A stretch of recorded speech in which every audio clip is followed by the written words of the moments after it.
Most of us eat every day, some of us too much, because yesterday's food is not enough to supply energy for today's needs. Why then do some of us expect yesterday's portion of heavenly manna, the Word of God, to keep us through today's challenges? On this program, we are going to change all of that. Let's experience God's words today and receive the power we need to live healthy, vibrant lives.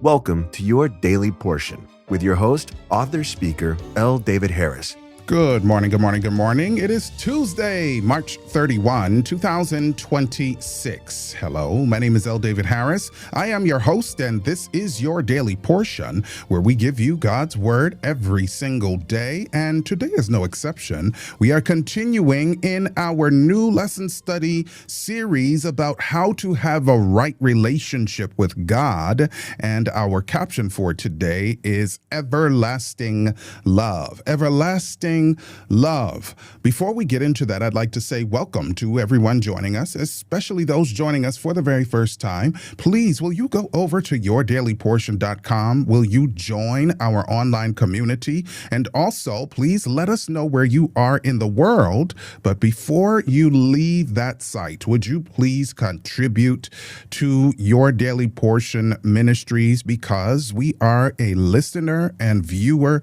supported ministry. Please do that. This is one of the ways we continue to build faith and fellowship. Let's pray and get underway. Father, we thank you for this new day, and thank you for your love that does not die out. Thank you for giving us the opportunity to be in relationship with you. Please help us to avail ourselves of this opportunity. In Jesus' name I pray. Amen and amen again. Everlasting love. Okay, and so my mind immediately goes to the song, "We Shall Overcome. We shall overcome. We shall overcome someday." And yes, it harkens back to the 1960s during the civil rights movement. But I'm thinking about many of the things that the brothers and sisters of that time were talking about overcoming really were related to what God wants us to overcome. The oppression, yes, the civil liberties that have always been threatened for certain people, especially during those times. Yes, all of those things are related to what God wants for us to overcome. And in this case, it's overcoming sin. And what we want to do is not overcome someday. He wants us to overcome beginning at this moment, today. And the lesson writer actually said, after depicting our apathetic condition, Jesus tells us that this is something to be overcome. And I want to show you something that hopefully you didn't miss, but maybe you did. But he said, to him that overcomes, I will grant to sit with me on my throne. I wish I had the time to deal with the on my throne part, but we'll probably have to come back to that one. And here is the phrase, as I also overcame. Do we ever actually sit there and study what it means that Jesus overcame? And the Bible says, and continuing, and sat down with my Father on his throne. I want to pause right there on that phrase, as I also overcame. Now, in the Bible book of John chapter 16 and verse 33, we see these things I have spoken unto you, Jesus speaking directly to his people, that in me, he said, in him, in me, ye might have what? Peace. He said, in me, you will have peace. In the world, you will have tribulation. So if you're looking for peace in the world, peace, goodwill toward men. If you're looking for that to happen on planet Earth in 2026, forget about it. And I'm not saying it because I want you to be sad or discouraged. I'm just saying that this world is wearing out like an old garment. That's why on the news cycle, you're always seeing things blowing up and burning down. You're always seeing where people are needing to protest because something is just not right. That's why in the news you keep seeing where the law is supposed to be for you, sometimes it isn't. And sometimes where things are going wrong, they should be going right. It's like everything is backwards and upside down, because in this world you'll have tribulation, but in Christ you will have peace. But he said, be of good cheer. He's not leaving us there. Be of good cheer. I have overcome the world. Ooh, and from the Seventh-day Adventist Bible Commentary, Volume 5, on this passage, we read, I have overcome the world. This means that Jesus looked forward with confidence to the cross. Wait a minute. I think we're starting to get how he overcame. To the cross, fully assured that he would triumph over the powers of darkness. The same things that the brothers and sisters had to march about in the 1960s. The same things that people are up in arms about in 2026. Jesus overcame on the cross. And of course, he also overcame the things that we go through in our personal lives.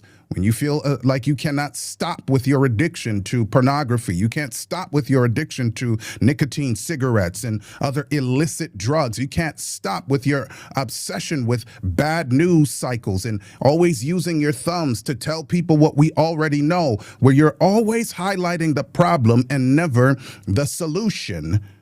Jesus overcame all of that at the cross. The prince of this world, he said, would be defeated, and the disciples had nothing to fear. And so how and in what way, I'm a coach, I think this way at all times, how and in what way did Jesus need to, quote, overcome in his sphere? I am so glad you asked. In John chapter 12, beginning at verse 25, we read, he that loveth his life shall lose it. So if you're attached to things being perfect and hunky-dory down here, yeah, you're going to lose that. If you're in love with the things that you have amassed, if you're a wealthy person, I'm thankful for you. I'm saying, but if you're in love with that stuff, yeah, you're going to lose it. If you're in love with yourself, your own reflection in the mirror, because you just love you, not based on God's love, but you just love you just the way you are and don't need to be transformed by God, well, you're going to lose that. And the Bible says, and he that hateth his life in this world shall keep it unto life eternal. If any man serve me, let him follow me. And where I am, there shall also my servant be. If any man serve me, him will my Father honor. Now is my soul troubled. And what shall I say? Father, save me from this hour? See, these are the things that with which we have to contend. Save me from this hour? But for this cause came I unto this world. See, there are things we go through, and we do want to be delivered from God, by God from these things. But Jesus is showing us that he set his face toward the trouble because he came in order to resolve it. And so with God in us, we can overcome our troubles.